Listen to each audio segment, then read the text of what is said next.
Pensaveus. Amèrica Barcelona. Amb Míriam Aimamí.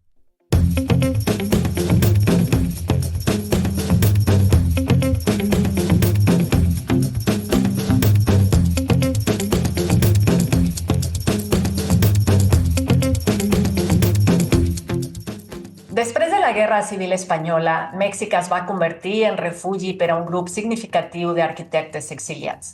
La seva arribada no només va permetre la continuació de les seves trajectòries professionals, sinó que també va deixar una empremta visible en l'arquitectura mexicana del segle XX. Durant la Segona República Espanyola, aquests arquitectes havien desenvolupat projectes innovadors a Espanya, orientats al progrés social, la modernització urbana i la introducció de llenguatges racionalistes, experiències que van portar amb ells al seu exili.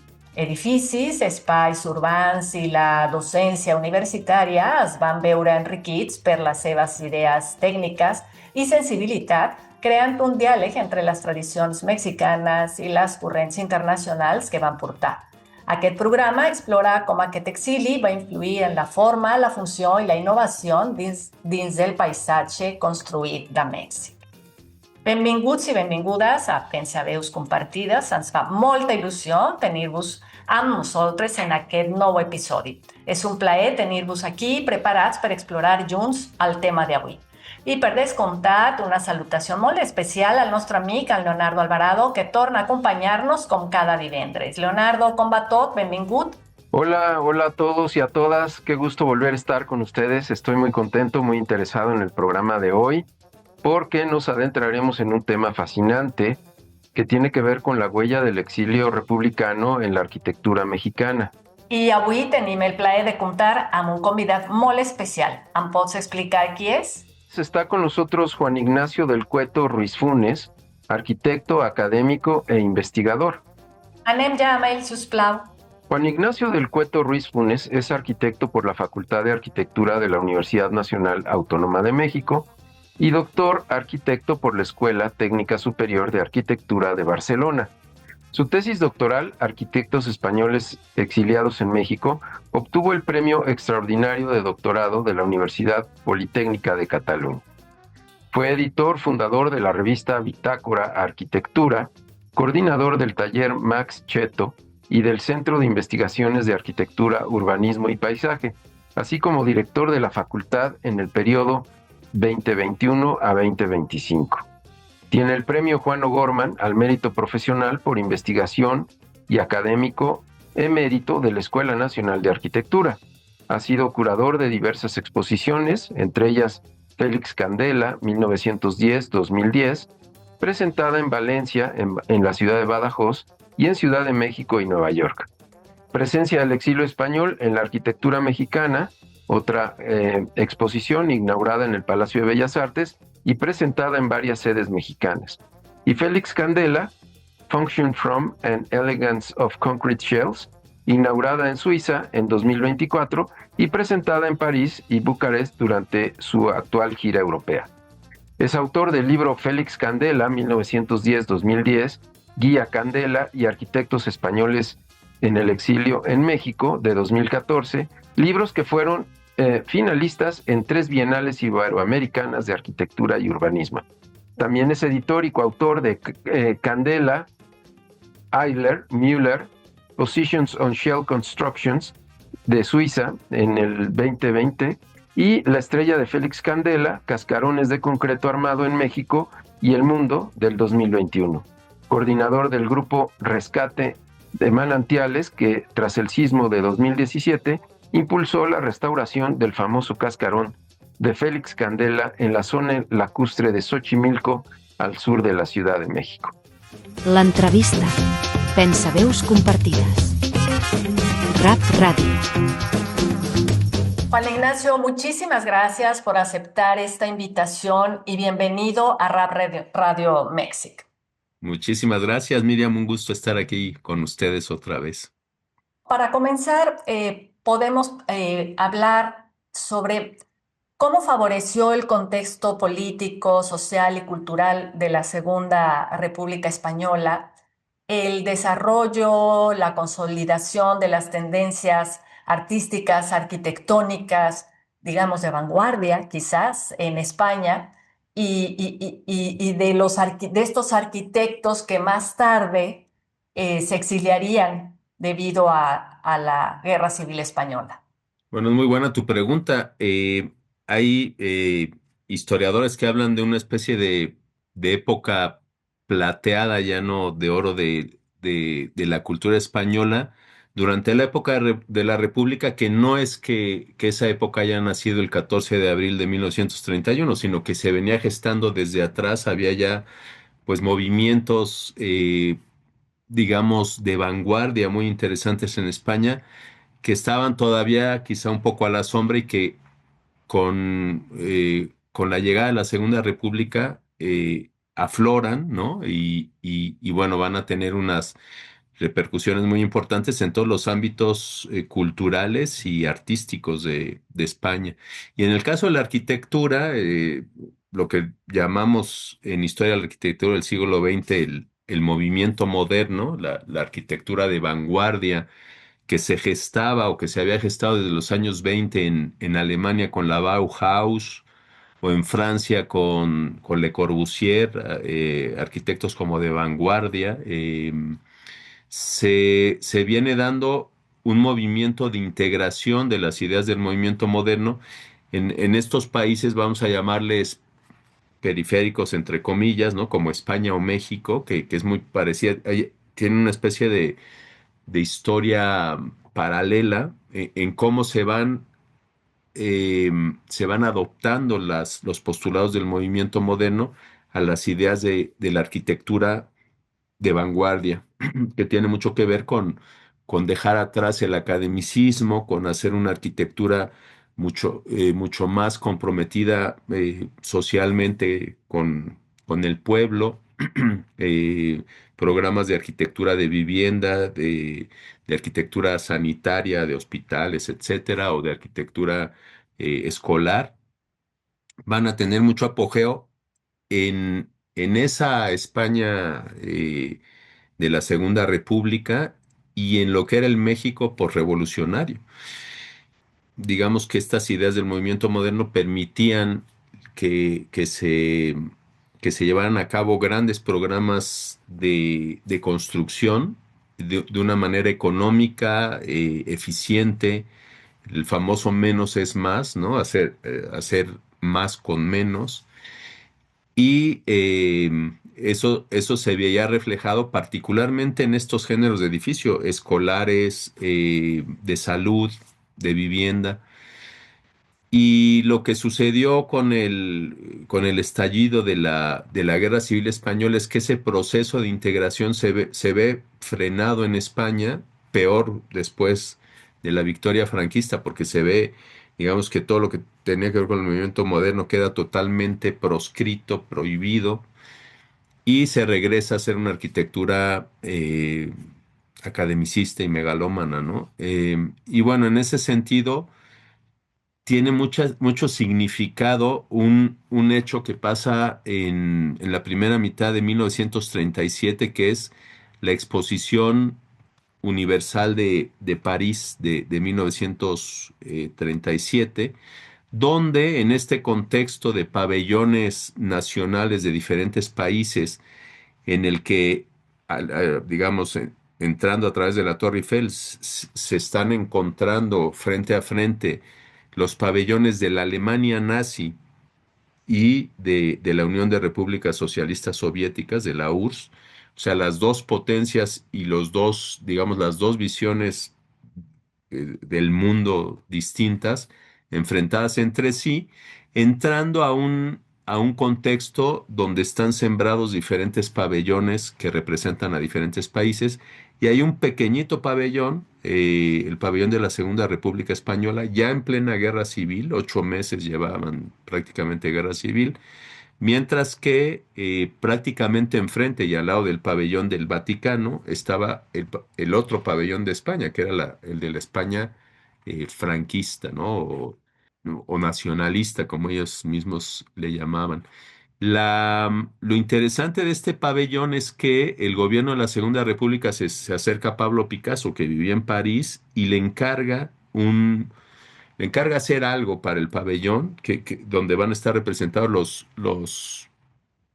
digamos, los artistas de vanguardia más potentes, Joan Miró, Alberto, otros, y entonces Picasso, inspirado en el bombardeo de la aviación nazi y mussoliniana y la aviación italiana del 26 de abril de 1937 a Guernica, se inspira y hace su famoso cuadro, el Guernica de Picasso, para formar parte de esa exposición de artistas vinculados a la Segunda República Española y va a quedar ahí.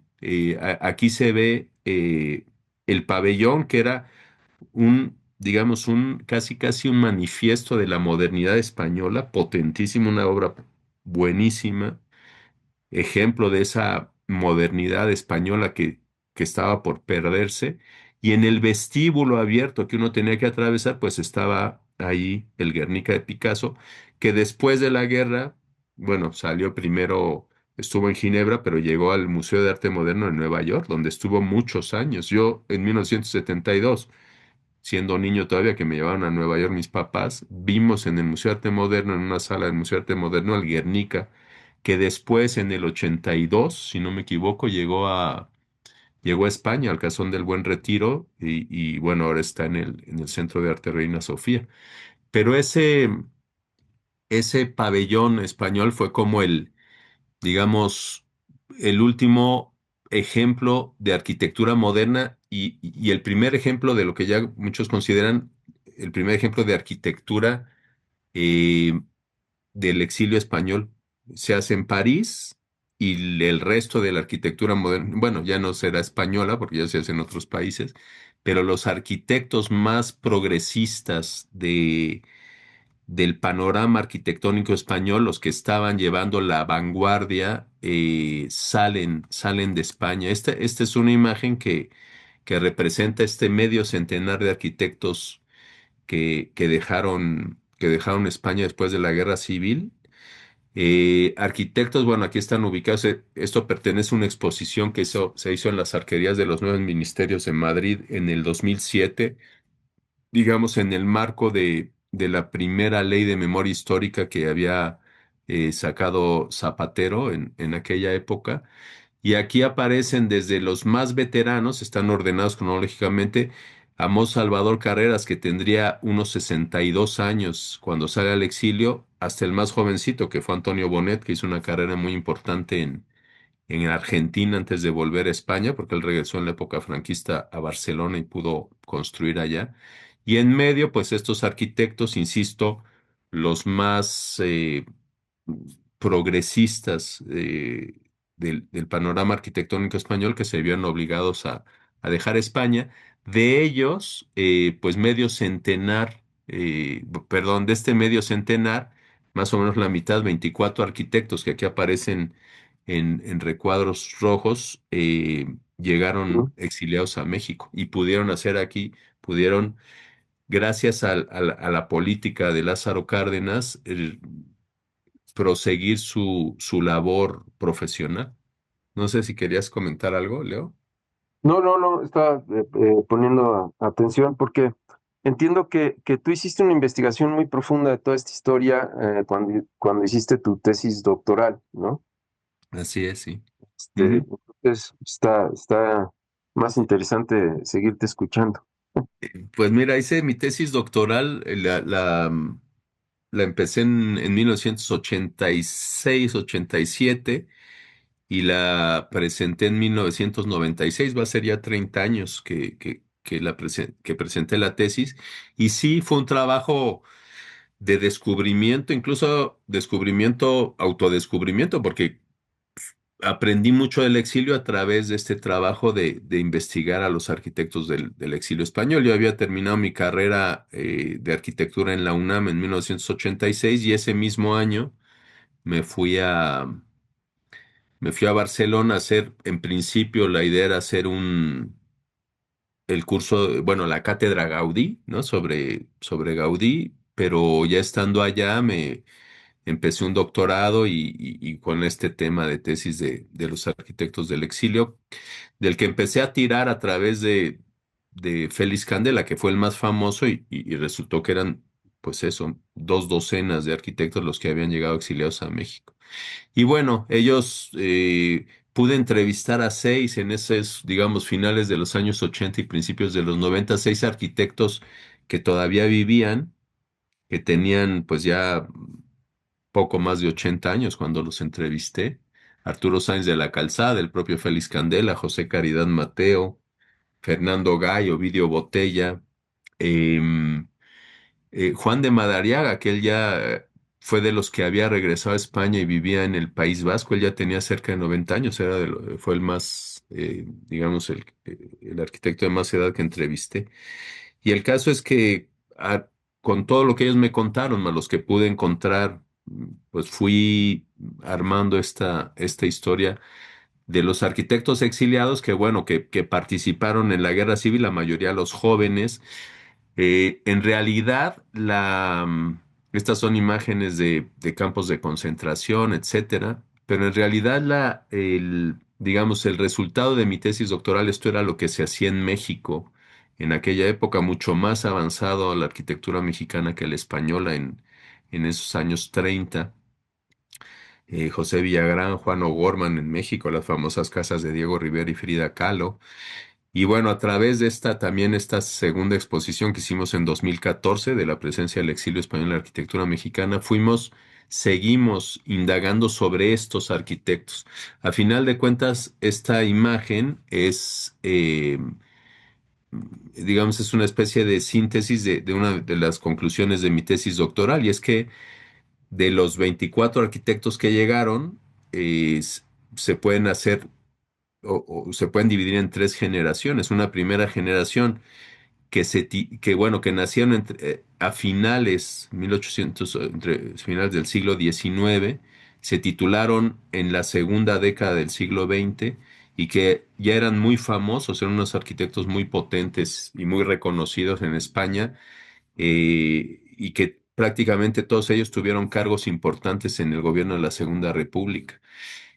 Luego una segunda generación de arquitectos que habían nacido en el cambio de siglo prácticamente, que se titularon en la década de los 20 y que también, bueno, empezaban a consolidar su carrera profesional en España cuando tuvieron que dejarla, cuando tenían alrededor de 40 años. Y la mayoría de los que llegaron, que pertenecen a lo que yo le llamaba la tercera generación, que nacieron en la primera década del siglo XX, entre 1906 y 1910, que se titularon en la época de la República y que eran, bueno, estaban muy metidos en temas de política estudiantil en las universidades. Decir que 2/3 partes estudiaron en la Escuela de Arquitectura de Madrid y 8 de ellos en la de Barcelona, las dos únicas escuelas de arquitectura que había en esa época en España, y que eran y siguen siendo Escuela Técnica Superior de Arquitectura. Lo de técnico es muy importante y va a tener importancia su llegada a México porque tenían muy buena formación en temas de construcción, de instalaciones, incluso de cálculo estructural, que en México tú no, como arquitecto, no puedes firmar planos estructurales, necesitas siempre un ingeniero civil. Ellos tenían formación de estructuristas también. Y eso fue muy importante y digamos que el nicho de oportunidad que vieron en México fue el de fundar empresas constructoras, más el que pretender buscar clientes y hacer proyectos. Fundaron empresas constructoras para brindar servicios de muy alto nivel, de buena construcción, digamos, sobre todo, pues aseguran, o en fin, que daban muy buenos resultados, y muchos arquitectos mexicanos acudieron a sus empresas para hacer para construir sus propios proyectos, calcularlos estructuralmente, etcétera. Y Eso, luego sí eso, empezaron a tener, curiosamente, de la antigua colonia española, digamos, los que habían llegado, los gachupines, entre comillas, que eran por lo general más bien monárquicos, ¿no? Hasta del bando franquista se podría decir, pues también vieron la oportunidad de tener compatriotas profesionistas que podían hacer sus casas, sus edificios, y entonces también o empezaron a tener clientes de esa antigua colonia, y luego cuando los exiliados empezaron a sentarse y a tener posibilidades, pues también construyeron mucho para la colonia de los refugiados españoles. Estas empresas que fundaron ellos terminaron funcionando de alguna manera como escuela, digamos, de construcción o sea, ¿marcaron alguna tendencia en México? ¿O cómo evolucionó? No, no, en realidad no, no como escuelas, o sea, eran muy buenos profesionales en esa parte de la construcción. Ofrecían servicios. Ahí se ven los años en que se fundan las empresas más importantes, porque hubo algunas otras que pues se quedaron a medio camino, pero las más longevas fueron Vías y Obras, que Jesús Martí, este arquitecto que había hecho ya obra importante en España, estuvo al frente. Él fue digamos, el director de esa empresa, cuyo socio capitalista era Manuel Suárez, que en su momento era el Carlos Slim de la época, digamos, un gachupín, ¿no? Un asturiano que había hecho mucho dinero en México y que hizo muchas obras, tuvo una empresa, se llamaba Techos Eureka, y a través de esta empresa constructora, Vías y Obras, hicieron muchas obras, sobre todo en el puerto de Veracruz, en Cuernavaca, en Ciudad de México, obras como qué sé yo, el Hotel Mocambo, el Hotel Casino de la Selva, el Mocambo en Veracruz, el Casino de la Selva en Cuernavaca. Manuel Suárez luego, ya más adelante, ya no con ellos, hizo el Hotel de México, que es el World Trade Center, y el Poliforum Cultural Siqueiros. Pero bueno, estas empresas, Vías y Obras, Ras Martín, Ras era Eduardo Robles Piquer, firmaba como Ras, era un caricaturista famoso que firmaba como Ras, pero además muy buen arquitecto. Y Martín era Vicente Martín Hernández, el papá de Mari Martín, de la pintora Mari Martín, abuelo de Eduardo Vázquez. Eh, esta empresa se cerró en 1955 porque ese año Eduardo Robles Piquer emigró a Venezuela. Tuvo aquí algún tipo de problemas y acabó viviendo en Venezuela. Y TASA, Técnicos Asociados, Sociedad Anónima, era la empresa de Ovidio Botella, compañero de generación de Félix Candela en la Escuela de Arquitectura de Madrid. Y esa fue la empresa más longeva y más, digamos, productiva. Construyó muchísimo, entre otras cosas, muchas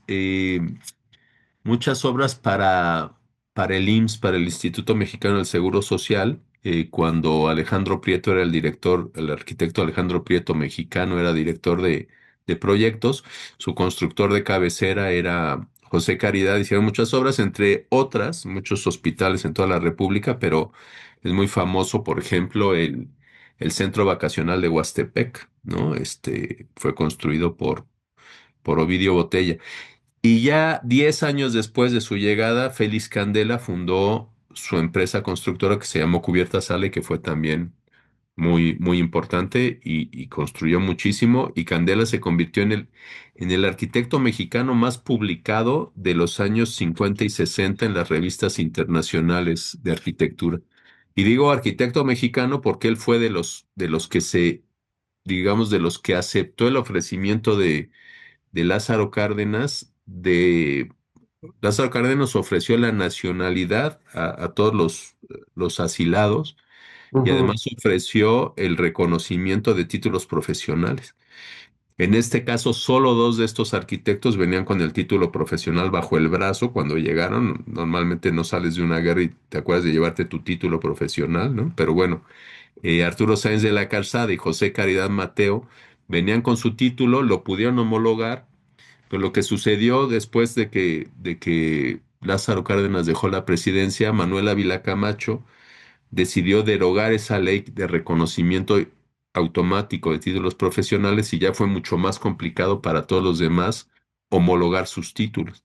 Y entonces Sáenz de la Calzada y José Caridad prácticamente le firmaron proyectos a todos a todos sus compañeros de exilio. O sea, fue como una labor también de solidaridad, ¿no? Bastante interesante. Este es un ejemplo, por ejemplo, valga la redundancia, del título con el que llegó Arturo Sáenz de la Calzada a México. Y es un título firmado, bueno, por el presidente de la Segunda República Española, ¿no? Fechado, me parece que en 1936, ¿no? O 35, no sé.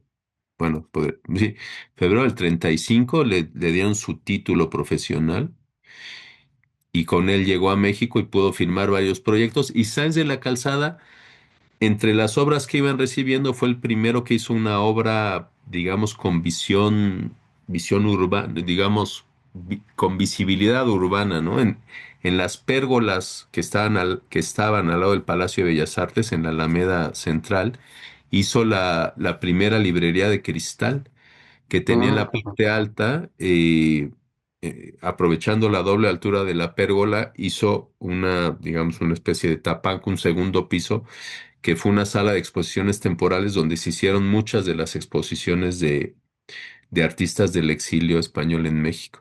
Y esa librería fue famosa, fue la primera pues de esa gran cadena que se hizo después de Librerías de Cristal, que era de la editorial Ediapsa de este editor exiliado, Rafael Jiménez Siles. Y bueno, así, digamos que los inicios de estos arquitectos, pues los encargos de adaptación de casonas en la Ciudad de México para los colegios que fundó el exilio, con la idea de que serían solo para, pues mientras podían regresar a España, para que sus hijos no perdieran el curso en España, casi, casi. Bueno, ustedes ujú. lo saben, nos tocó estudiar en el Colegio Madrid, ¿no? Uno de estos tres, el Juan Ruiz de Alarcón, el Instituto Luis Vives, la Academia Hispano-Mexicana y desde luego el Madrid. Si se acuerdan, en el Madrid nos enseñaban geografía e historia de España, ¿no? Que esto estaba fuera del plan de estudios de la SEP. Y bueno, nos Claro. enseñaban todas las canciones y todo lo que, pues nos educaban como niños españoles a ver cuándo podíamos regresar a España casi casi, ¿no? Y ahora nos da un poco de risa, pero claro, era como la ilusión que tuvieron nuestros abuelos y nuestros padres que pues luego se truncó. Y otras iniciativas muy, digamos, muy al principio del exilio, es famosa la colonia agrícola Santa Clara en Chihuahua, que es de hecho el primer trabajo de Félix Candela en México. Él se va como jefe de obras de un poblado agrícola que arman en una finca compran cientos de hectáreas en Chihuahua con la idea de hacer una colonia agrícola que produjera y luego, bueno, resultó un fracaso, al año prácticamente ya. Y en fin, son el tipo de primeros trabajos, ¿no? Ahí hay imágenes del Vives, de la Academia Hispano-Mexicana o del Colegio Madrid.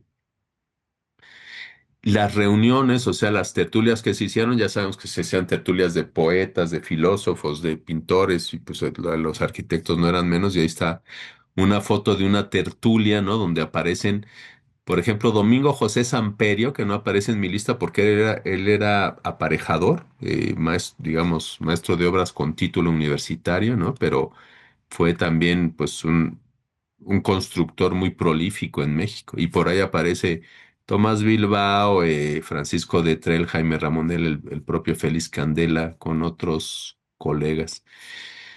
eh, Encargos, por ejemplo, del Orfeo Catalá, ¿no? El pabellón catalán para la Feria del Libro de 1944. Emili Blanc era uno de los primeros arquitectos modernos en Cataluña. Él era de origen, era de Girona, y bueno, hizo en México algo de obra y regresó, hubo tres arquitectos que a finales de la década de los 40, cuando Franco flexibilizó un poco las sanciones, etcétera, pudieron volver a España. Emili Blanc fue de los que decidió volver y se estableció en Girona, ahí donde había hecho las primeras obras de arquitectura moderna de Girona, eran proyectos de Emili Blanc. Y fue otro de los arquitectos que pude entrevistar cuando hice mi tesis. José Caridad, por ejemplo, ligado a la colonia gallega, pues hizo el centro gallego, donde está el restaurante y está con esa Ujú. cúpula, ¿no? Eh, Bernardo Giner de los Ríos, importantísimo arquitecto, sobre todo porque fue el jefe de obras de la sección de construcciones escolares de Madrid, se construyeron cientos de escuelas en toda España durante la época de la República y de la mano de Giner de los Ríos se hicieron muchas y de muy buena calidad en Madrid y él fue el encargado cuando llegó a México, por ejemplo, de las adecuaciones del Colegio Madrid, ¿no? De nuestro castillo. Ujú. Tomás Bilbao había construido la mitad del ensanche de Bilbao, una obra súper prolífica. Quizá el arquitecto exiliado que más obra había hecho en España antes de salir, sobre todo en el País Vasco, digamos, y en Bilbao particularmente, ¿no? Todos estos edificios son en Bilbao entre 1924 y el 36 y se ve un poco la evolución estilística de esa arquitectura ecléctica de los 20 a la arquitectura más moderna de los 30. Tomás Bilbao bueno, es el abuelo, él murió allá en México en 1954, o sea, unos años después de llegar, pero muchos de sus nietos y bisnietos son arquitectos, entre ellos una de las más famosas arquitectas actualmente en México, que es Tatiana Bilbao. En fin, José Luis Benlliure, hijo del escultor Mariano Benlliure y de la cantante de zarzuela Lucrecia Arana, había trabajado con Giner de los Ríos en construcciones escolares y en México colaboró con muchos arquitectos muy importantes como el mismo Enrique de la Mora, quizá uno de los arquitectos más importantes de la modernidad mexicana. Él diseñó y construyó la primaria del Colegio Madrid en la que nosotros estudiamos, ¿no? Esos edificios que nosotros recordamos, ese salón de música semicircular, pues el proyecto de Benlliure. Él fue otro de los que volvió a España a finales de los 40 y luego hizo obra muy interesante en España, unos edificios de vivienda, los primeros edificios de vivienda en España con estacionamiento subterráneo, parking subterráneo, dicen ahí, inspirado en la arquitectura mexicana, o sea, influencia de la arquitectura mexicana llevada a España. Y Juan de Madariaga Vasco, que también era uno de los arquitectos vascos más prometedores, que también decidió regresar a finales de los 40 a España y después de haber hecho en México obras como las que ven ahí, ese edificio que era famoso en la glorieta de Chilpancingo y que se dañó estructuralmente con el temblor del 57, eso hubo que tirarlo, pero él regresó y hizo mucha obra en el País Vasco. Jesús Martí, de quien ya les hablé, pues él fue quien diseñó el Hotel Mocambo en Veracruz, tuvo mucho que ver con la ampliación del Hotel Casino de la Selva en Cuernavaca. Y allá arriba a la izquierda se ve el edificio que hizo en la esquina que forman las calles de Alcalá y Goya en Madrid. O sea, era un arquitecto que tenía una proyección impresionante y que su carrera se vio truncada en España, ¿no? Él es un pintor, bueno, fue un pintor muy prolífico y parte de su obra, sobre todo esta serie del Éxodo, está hoy en el Centro de Arte Reina Sofía en Madrid. Arturo Sáenz de la Calzada, que entre otras cosas le construyó la casa en México a su amigo Luis Buñuel. Se habían conocido en la residencia de estudiantes, hizo mucha obra, muchas residencias, Sáenz de la Calzada. Él había formado parte del grupo de teatro La Barraca, este grupo de teatro universitario que encabezaba Federico García Lorca. Él hacía el diseño de las escenografías y acabó casándose con una de las actrices, Enriqueta Aguado, que luego fue una profesora muy querida en el Colegio Luis Vives, profesora de literatura. Y allá abajo a la derecha se ve el proyecto que le hizo a Luis Buñuel ahí, pues cerquita del Colegio Madrid, ¿no? Ahí por Félix Cuevas, no sé si conocen la casa, pero mm, lo que le pidió Luis Buñuel en aquel momento fue que le hiciera una casa que le recordara la residencia de estudiantes y por eso hizo una casa con el ladrillo aparente, en fin. Enrique Segarra Tomás, el papá de nuestras compañeras de Maya y de Silvia Segarra, bueno, él se instaló, de hecho, trabajaba en vías y obras con Jesús Martí, se instaló en Veracruz para llevar la obra del Mocambo y ahí se quedó y hizo muchísima obra eh, allá en el puerto de Veracruz y en el estado de Veracruz. Y curiosamente ahí verán las casas que hizo allá a mano derecha con Gerardo Martín, que era un arquitecto, digamos que hay una cuarta generación, que son los que llegaron de niños y estudiaron arquitectura en la UNAM, la mayoría, algunos en el Poli, pero, pero Gerardo Martín forma parte de estos, nosotros, bueno, le hemos llamado arquitectos mexicanos nacidos en España, porque a final de cuentas, pues fueron arquitectos mexicanos. Y entre otras casas, pues hizo una casa bellísima, que es donde vive nuestro amigo Oscar Calahorra, ¿no? Rosa y Oscar viven aquí, probablemente la conocen. En Veracruz. Es una casa increíble, ¿eh? Y por supuesto que sí, sí, conocemos la Sí, casa sí, sí, de Oscar. preciosa.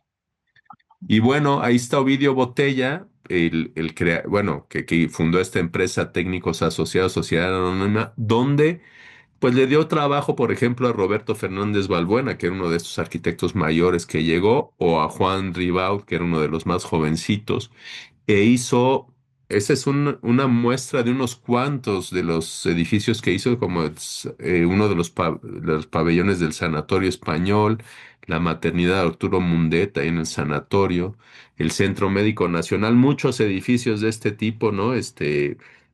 En, pues en la Colonia del Valle, en la Juárez, y luego las clínicas del IMSS. Por ejemplo, la fábrica Colgate Palmolive, que tristemente fue demolida ahora porque es donde lo compró, es donde han construido la embajada de Estados Unidos ahora recientemente. Eduardo Ya. Robles Piquer, curiosamente Robles Piquer, ahí pueden ver las caricaturas que hacía, que publicaba sobre todo en el diario Novedades, si no me equivoco. Pero vean, sensacionales caricaturas. Ahí pueden reconocer a Lázaro Cárdenas, a Diego Rivera, a León Felipe, a Ramón Gaya, el pintor murciano, o al arquitecto Roberto Fernández Balbuena, esposo de Elvira Gascón, y con esas maravillosas caricaturas, que también hizo algo de obra interesante y que emigró a Venezuela en 1955. Vale decir que Robles Piquer era hermano de un franquista que después fue ministro, no me acuerdo si de turismo o algo así con Franco. O sea, hermanos, ¿no? Que la guerra los distanció, Lo separó. Ujú. separó. Oscar Col Alas, también, bueno, un arquitecto que se instaló en Cuernavaca por razones de salud. Él había vivido su primer exilio, digamos. Primero llegó a la República Dominicana y poco después llegó a México e hizo mucha obra en Cuernavaca, entre otras, por ejemplo, la casa de Eric Fromm, que vivía en Ujú, Cuernavaca. ujú, ujú. Sí, claro. José Caridad Mateo y Jaime Ramonel Jimeno, él, digamos, Caridad Gallego y Ramonel Murciano, que se conocían en la Escuela de Arquitectura de Barcelona, y que en México trabajaron asociados construyendo mucha obra de este tipo, edificios de vivienda, sobre todo en la Nápoles, ¿no? En la del Valle, en Polanco. Y bueno, José Caridad había hecho de las primeras obras modernas en La Coruña antes de dejar España. En 1935, la primera obra, o una de las primeras obras consideradas de este movimiento moderno en España, la hizo Caridad en La Coruña. Y el más famoso de todos fue Félix Candela. Bueno, el más famoso, él llegó con una mano delante y otra detrás, totalmente desconocido, tenía 29 años cuando llegó, había trabajado en España en este tipo de construcciones, bueno, con Carlos Arniches y Martín Domínguez, dos arquitectos de los más potentes. Martín Domínguez se exilió primero en Cuba y después de la Revolución Cubana en Estados Unidos.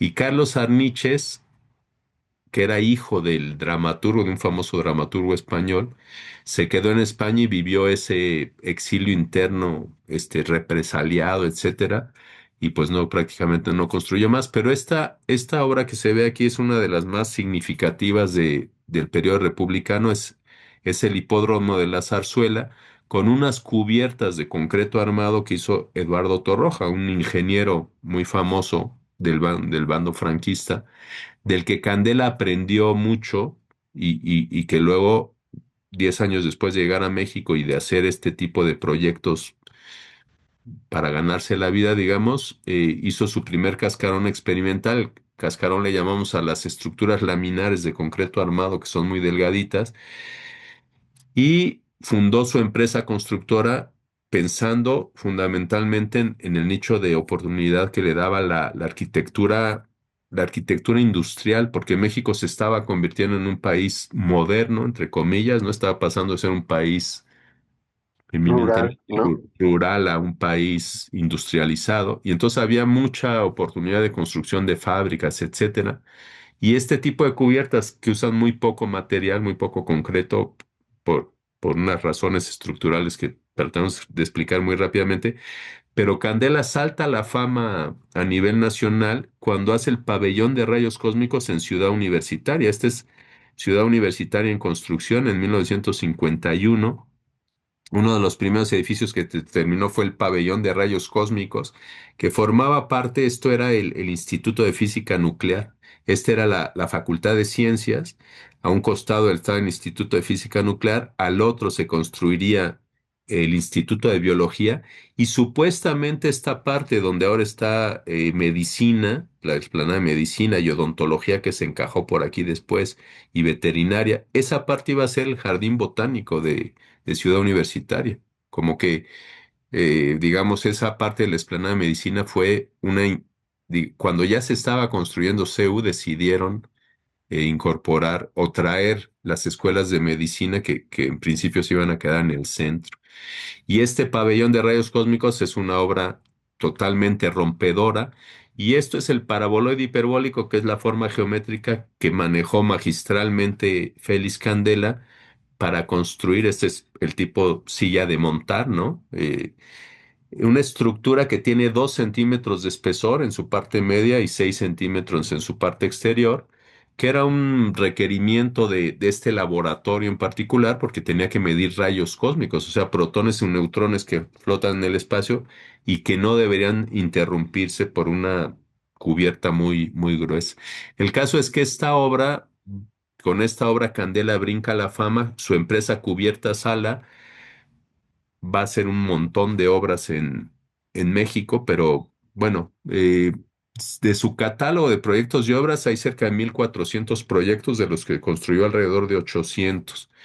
Desde el primero que le encarga Domingo José Samperio, que vimos antes, este aparejador, son los boliches Marsella, ahí todavía existe el edificio, aunque ahora es una academia de danza, pero la cubierta existe todavía en unos boliches, y termina en 1968 con el Palacio de los Deportes, y las últimas obras de Candela son en el 69, 3 estaciones del metro de la línea 1 que se inaugura ese año, que son el metro Candelaria, el metro Merced y el metro San Lázaro.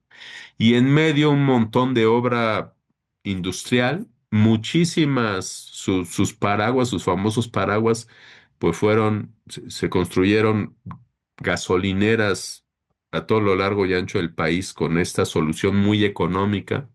Candela, que lo pude entrevistar en el año 92, él tenía 82 años y una memoria increíble y un sentido del humor increíble, me decía que él le encargaban las obras no por bonitas, sino por baratas, y que luego sí quedaban muy bonitas. Y luego, un poco para sorpresa de él mismo, empezó a recibir proyectos peculiares como el pabellón de rayos cósmicos de la UNAM, y luego encargos de iglesias, por ejemplo. Esta es la medalla milagrosa que está ahí en la colonia Bertis Narvarte, la capilla del Altillo en Coyoacán, San Antonio de las Huertas en la calzada México-Tacuba, San Vicente de Paúl en Coyoacán, y luego otros, ¿no? Por ejemplo, un restaurante famosísimo en Xochimilco, Los Manantiales, que es quizás su obra más famosa y más inspirada, etcétera. Y luego bueno, la fábrica, bueno, la planta embotelladora Bacardí, donde embotellan el ron. El ron lo producen en La Galarza, en Puebla, en una antigua hacienda, y lo traen a embotellar ahí en la salida. Esto está en la salida A Querétaro, ¿no? hacia Querétaro, sí. Y Ujú. luego, bueno, el famoso Palacio de los Deportes. Y solo ya como un ejemplo muy breve, para tratar de explicar la genialidad, porque es un genio de las estructuras, Félix Candela, lo aprendió, fue lo que le apasionó cuando estudió arquitectura en Madrid, era lo que hacían los ingenieros europeos en el periodo de entreguerras, tratar de ver la manera más eficiente de hacer trabajar al concreto armado, que era una tecnología relativamente nueva en esa época.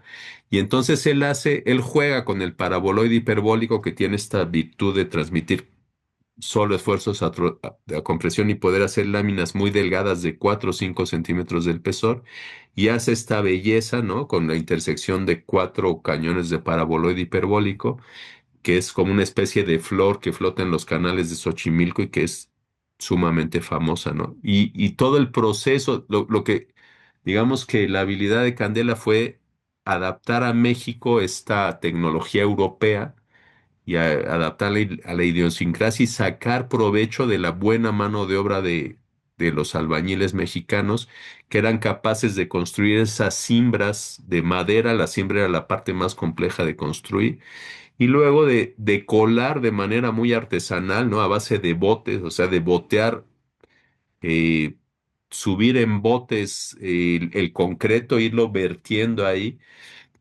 Calculamos que esta bellísima estructura súper ligera, etcétera, pues pesa alrededor de 300 toneladas, y que cada botecito que subían los albañiles pues puede tener 20 kilos de concreto. Entonces tuvieron que hacer 15,000 viajes para, para concluir esta maravilla, esta especie de low tech, ¿no? Porque a final de cuentas pues se hacía adaptando, digamos, eh, pues eso, un poco como podían. En 1961, la Unión Internacional de Arquitectos reconoce el trabajo de Félix Candela y le da el premio Auguste Perret, que era el premio de arquitectura más importante del momento. Actualmente, desde hace como 30 años ya, o quizá 40, ¿no? Ya más de 40, se da el premio Pritzker, que le llaman el Nobel de la Arquitectura. Antes, este premio, el Auguste Perret, era el equivalente, se daba cada 3 años. En 1961 se lo dan a Candela. Y lo que me gusta, o lo que me gustaría destacar de aquí es que el Ateneo Español de México le hace un homenaje por este reconocimiento a nivel mundial. Y el propio, bueno, por un lado, Sáenz de la Calzada, que era muy amigo de Candela, él le había firmado sus primeros proyectos en México. Él dice en su discurso en el Ateneo Español: sería vano tratar de conjeturar lo que pudiera haber sido la obra de Candela si la inmensa y dolorosa tragedia de nuestra guerra no hubiera dado un sesgo inesperado al curso de su vida. En México han transcurrido sus años más prolíficos y decisivos, más ricos de aventura espiritual y más densos en descubrimiento y creación. Esto de alguna manera es para, digamos, para hablar, por un lado, de un oficio como es, de un oficio, el oficio del arquitecto es un oficio que tiene que ver con las raíces, o sea, tú enraizas un edificio, ¿no? Tú construyes algo y queda enraizado. Lo que hizo Candela en México fue arquitectura mexicana. Eso sin duda, porque además trabajaba para los mejores arquitectos de México. El propio edificio que vimos antes, pues es de Joaquín Álvarez Ordóñez, y Candela les resolvía las cubiertas. Pero el talento, digamos, que estaba detrás era de arquitectos mexicanos, se construía en México. Hay historiadores de la arquitectura españoles que quieren decir que es arquitectura española hecha en México. En absoluto, ese es un error garrafal hasta de concepto, ¿no? Ujú, ujú. Pero bueno, de alguna manera lo que quiso decir Arturo Sáenz de la Calzada es que lo que sirvió de acicate o de inspiración o lo que haya sido, que Candela tuvo la fortuna de llegar a México y de poder hacer aquí lo que lo volvió mundialmente famoso. Si se hubiera quedado en España, si hubiera ido a Estados Unidos, si hubiera ido a otro país, no hubiera hecho lo que pudo hacer aquí, ¿no? Este país lo que le pudo ofrecer. Y entonces el propio Candela, de hecho, estos son manuscritos que encontré en la Universidad de Princeton. Resulta que el legado Ah, documental de Candela, que es enorme, Está la parte más importante, está en la Universidad de Columbia en Nueva York, en Avery.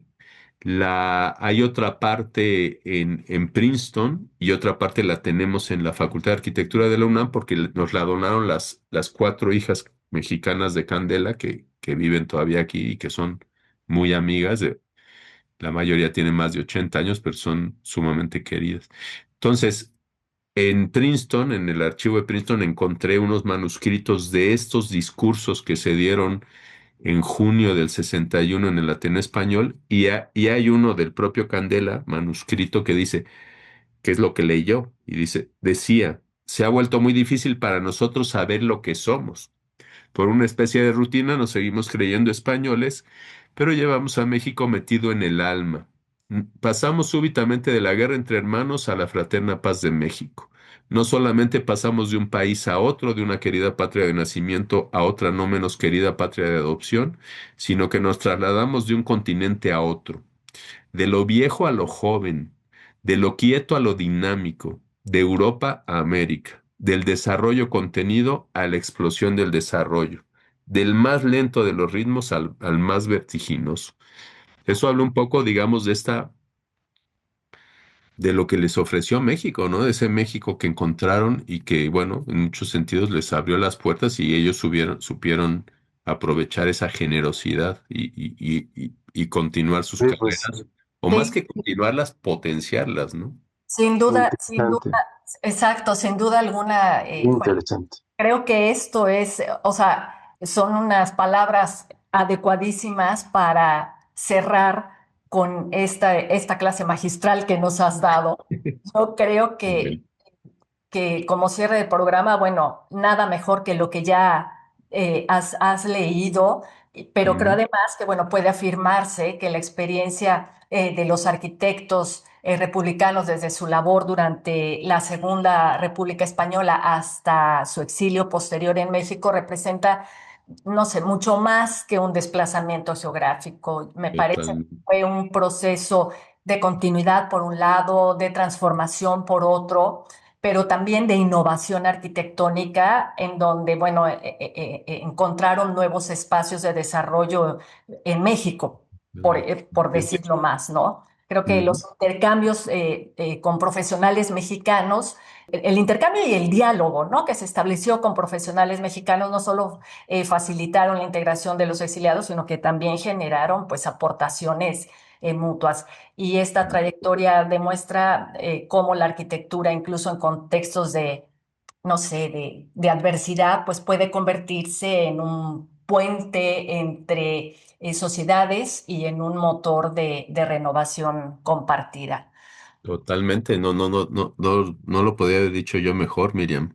Muchísimas gracias, Juan Ignacio, por Genial. acompañarnos en este programa. Repito, por esta clase magistral que nos has dado, por compartir tu conocimiento, por ayudarnos a comprender la trascendencia del exilio español en la historia arquitectónica de México. Y yo creo que tu reflexión pues nos invita a seguir valorando la importancia y trascendencia de la memoria como parte esencial de la identidad cultural. Excelente. Bueno, me gustaría que me vuelvas a invitar para que ahora hablemos de esa cuarta generación, de los que llegan de niños y se forman en México, entre ellas 7 mujeres, bueno, una treintena de grandes arquitectas y arquitectos, que son a los que llamamos arquitectos mexicanos nacidos en España. Ojalá Por podamos supuesto. hablar de ellos porque es impresionante su aportación también. Por supuesto que habrá oportunidad para reunirnos y hablar sobre esta cuarta generación. Por Excelente. ahora, bueno, el tiempo se nos acabó, nos hubiera encantado alargarnos porque hay muchísimo más que decir al respecto, pero bueno, por lo pronto te reitero las gracias. Leonardo, moltes gràcies. És un plaer construir aquest espai de reflexió junts i a vosaltres, l'audiència, gràcies per seguir-nos i pel vostres comentaris. Ens retrobem al mes a Pensaveus Compartides la setmana que ve. Fins aviat.